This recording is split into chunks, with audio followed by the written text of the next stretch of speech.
ആകാശവാണി.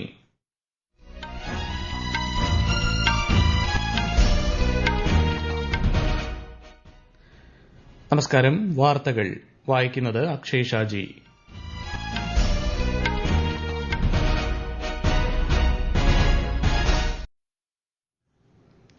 പ്രധാന വാർത്തകൾ. അസമിലെ നംരൂപിൽ 12,000 കോടി രൂപയുടെ അമോണിയ യൂറിയ വളം ഫാക്ടറിയുടെ ശിലാസ്ഥാപനം പ്രധാനമന്ത്രി നരേന്ദ്രമോദി ഇന്ന് നിർവഹിക്കും.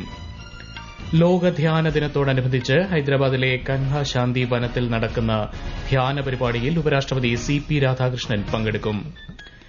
ബംഗ്ലാദേശിലെ സാഹചര്യം സങ്കീർണമാകുന്നതിൽ ആശങ്ക രേഖപ്പെടുത്തിയ ഐക്യരാഷ്ട്രസഭ അക്രമങ്ങളിൽ നിന്ന് എല്ലാ വിഭാഗങ്ങളും പിന്തിരിയണമെന്ന് യുഎൻ സെക്രട്ടറി ജനറൽ.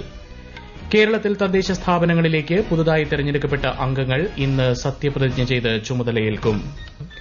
നടനും തിരക്കഥാകൃത്തും സംവിധായകനുമായ ശ്രീനിവാസന് നാടിന്റെ അന്ത്യാഞ്ജലി.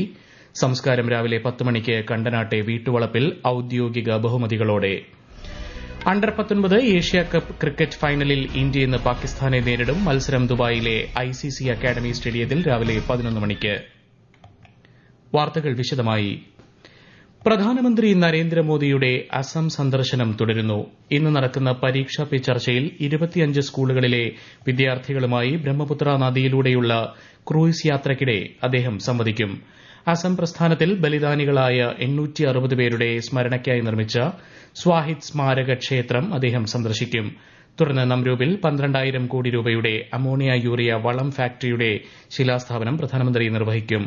നംരൂപിൽ സംഘടിപ്പിക്കുന്ന പൊതുയോഗത്തെയും ശ്രീ മോദി അഭിസംബോധന ചെയ്യും. അസം സന്ദർശനത്തിന്റെ ആദ്യ ദിനമായ ഇന്നലെ ഗുവാഹത്തിയിൽ നടന്ന പൊതുയോഗത്തെ പ്രധാനമന്ത്രി അഭിസംബോധന ചെയ്തു. ആക്ട് ഈസ്റ്റ് പോളിസി പ്രകാരം കേന്ദ്രം വടക്ക് കിഴക്കൻ മേഖലയ്ക്ക് മുൻഗണന നൽകുന്നുണ്ടെന്നും വികസിത ഭാരതത്തിന്റെ എഞ്ചിനായി അസം മാറുമെന്നും അദ്ദേഹം പറഞ്ഞു. हमने एक्ट ईस्ट पॉलिसी के जरिए पूर्वोत्तर को प्राथमिकता दी. हम असम को भारत के ईस्टर्न गेटवे के रूप में उभरता देख रहे हैं.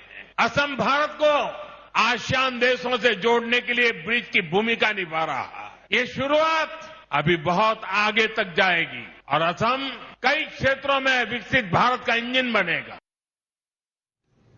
നേരത്തെ ഗുവാഹത്തിയിലെ ലോകപ്രിയ ഗോപിനാഥ് ബർദലോയ് അന്താരാഷ്ട്ര വിമാനത്താവളത്തിന്റെ പുതിയ ടെർമിനൽ കെട്ടിടം പ്രധാനമന്ത്രി നരേന്ദ്രമോദി ഉദ്ഘാടനം ചെയ്തു.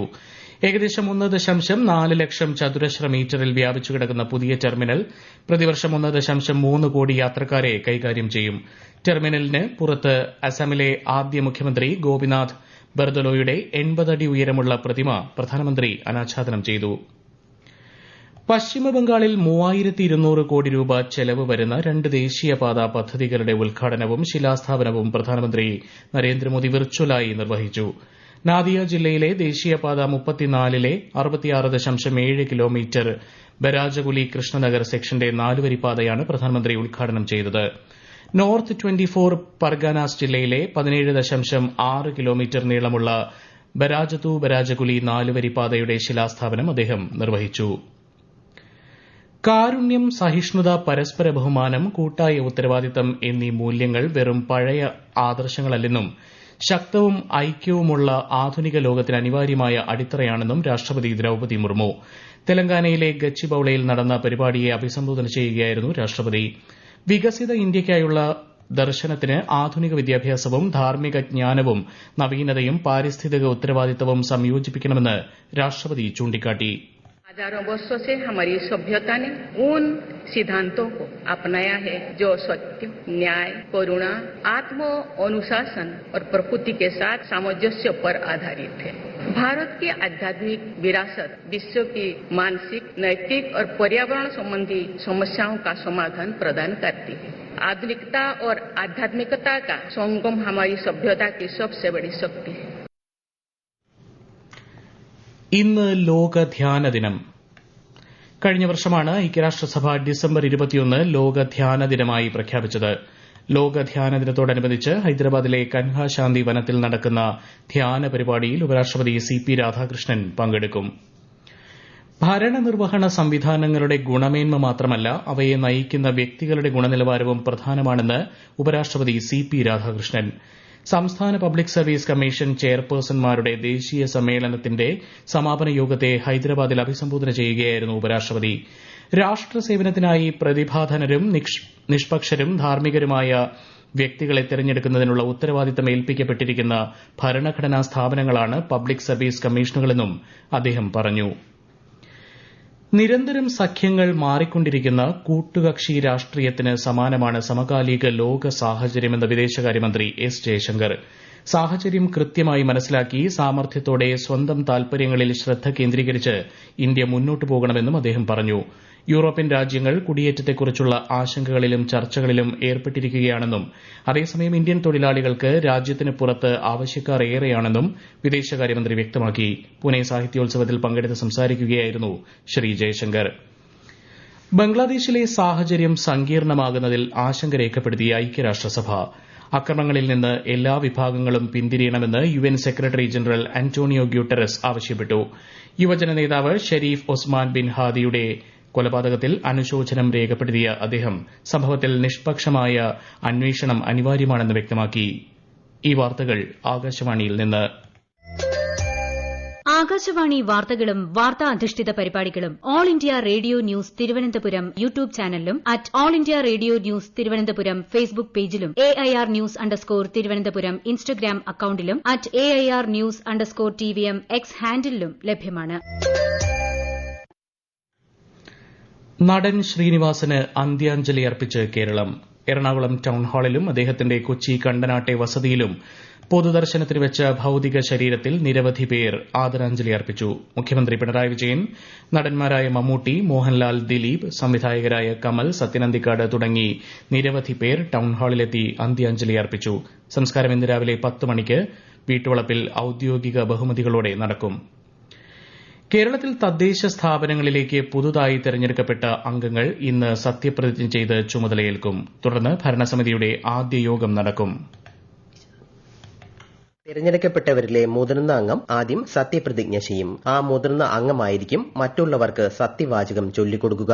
ആകെ 23,573 പേരാണ് പുതുതായി തിരഞ്ഞെടുക്കപ്പെട്ടത്. ഗ്രാമ, ബ്ലോക്ക്, ജില്ലാ പഞ്ചായത്തുകളിലും മുനിസിപ്പൽ കൌൺസിലുകളിലും രാവിലെ 10-നും കോർപ്പറേഷനുകളിൽ 11:30-നുമാണ് സത്യപ്രതിജ്ഞാ ചടങ്ങ് ആരംഭിക്കുക. തുടർന്ന് ഭരണസമിതിയുടെ ആദ്യ യോഗം ആദ്യം പ്രതിജ്ഞ ചെയ്ത അംഗത്തിന്റെ അധ്യക്ഷതയിൽ ചേരും. Mayor, deputy mayor, municipal chairman, vice chairman തിരഞ്ഞെടുപ്പുകൾ ഡിസംബർ 26-ന് നടക്കും. ഡിസംബർ 27-നായിരിക്കും ജില്ലാ, ബ്ലോക്ക്, ഗ്രാമപഞ്ചായത്തുകളിലെ അധ്യക്ഷ, ഉപാധ്യക്ഷ സ്ഥാനങ്ങളിലേക്കുള്ള തെരഞ്ഞെടുപ്പ്. News desk, Akashvani. തീവ്ര വോട്ടർ പട്ടിക പരിഷ്കരണത്തിന്റെ ഭാഗമായി സംസ്ഥാനത്ത് ഈ മാസം 23-ന് പുറത്തിറക്കുന്ന കരട് വോട്ടർ പട്ടികയിൽ പേരുണ്ടോയെന്ന് സമ്മതിദായകർ പരിശോധിക്കണമെന്ന് മുഖ്യ തെരഞ്ഞെടുപ്പ് ഓഫീസർ രത്തൻ യു കേൽക്കർ. സംസ്ഥാനത്ത് എന്യൂമറേഷൻ ഫോമുകളുടെ ഡിജിറ്റൈസേഷൻ 100% പൂർത്തിയായിട്ടുണ്ട്. ഗ്രാമങ്ങളുടെ സമഗ്ര വികസനത്തിനുതകുന്നതാണ് വികസിത് ഭാരത് ജി റാംജി ബില്ലെന്ന് കേന്ദ്ര കൃഷിമന്ത്രി ശിവരാജ് സിംഗ് ചൌഹാൻ. 2026-27 സാമ്പത്തിക വർഷത്തെ കേന്ദ്ര ബജറ്റിനായി കാർഷിക മേഖലയുമായി ബന്ധപ്പെട്ട നിർദ്ദേശങ്ങൾ മന്ത്രാലയം ക്ഷണിക്കുന്നതായും അദ്ദേഹം അറിയിച്ചു. പദ്ധതികൾ രൂപപ്പെടുത്തുന്നതിനായി കർഷകരെയും വിദഗ്ധരെയും ശാസ്ത്രജ്ഞരെയും പങ്കെടുപ്പിച്ച് നടത്തുന്ന ചിന്തൻ ശിബിറിനെക്കുറിച്ച് ശ്രീ ചൌഹാൻ പരാമർശിച്ചു. ന്യൂഡൽഹിയിൽ ചൌധരി ചരൺ സിംഗ് അവാർഡ് പരിപാടിയെ അഭിസംബോധന ചെയ്യുകയായിരുന്നു കേന്ദ്ര കൃഷിമന്ത്രി. പൊണ്ണത്തടി പ്രതിരോധിക്കുന്നതിനായി സമൂഹത്തിന്റെ കൂട്ടായ പരിശ്രമം അനിവാര്യമെന്ന് കേന്ദ്രമന്ത്രി ജിതേന്ദ്ര സിംഗ്. ന്യൂഡൽഹിയിൽ ഇന്നലെ നടന്ന ദ്വിദിന ഏഷ്യ ഓഷ്യാനിയ സമ്മേളനത്തിൽ സംസാരിക്കുകയായിരുന്നു അദ്ദേഹം.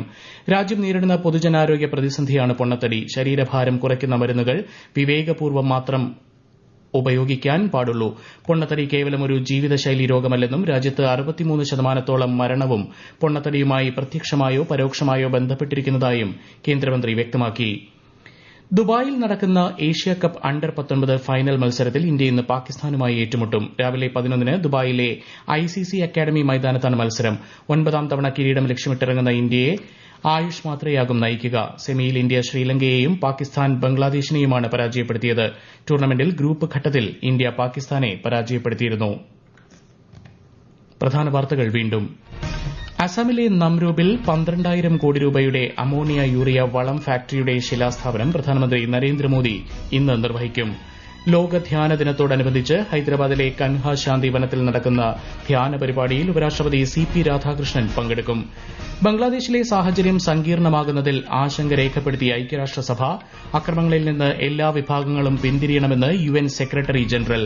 കേരളത്തിൽ തദ്ദേശ സ്ഥാപനങ്ങളിലേക്ക് പുതുതായി തെരഞ്ഞെടുക്കപ്പെട്ട അംഗങ്ങൾ ഇന്ന് സത്യപ്രതിജ്ഞ ചെയ്ത് ചുമതലയേൽക്കും. നടനും തിരക്കഥാകൃത്തും സംവിധായകനുമായ ശ്രീനിവാസന് നാടിന്റെ അന്ത്യാഞ്ജലി. സംസ്കാരം രാവിലെ 10 മണിക്ക് കണ്ടനാട്ടെ വീട്ടുവളപ്പിൽ ഔദ്യോഗിക ബഹുമതികളോടെ. അണ്ടർ-19 ഏഷ്യ കപ്പ് ക്രിക്കറ്റ് ഫൈനലിൽ ഇന്ത്യ ഇന്ന് പാകിസ്ഥാനെ നേരിടും. മത്സരം ദുബായിലെ ICC അക്കാദമി സ്റ്റേഡിയത്തിൽ രാവിലെ 11 മണിക്ക്. വാർത്തകൾ കഴിഞ്ഞു. അടുത്ത വാർത്താ പ്രക്ഷേപണം 11 മണിക്ക്.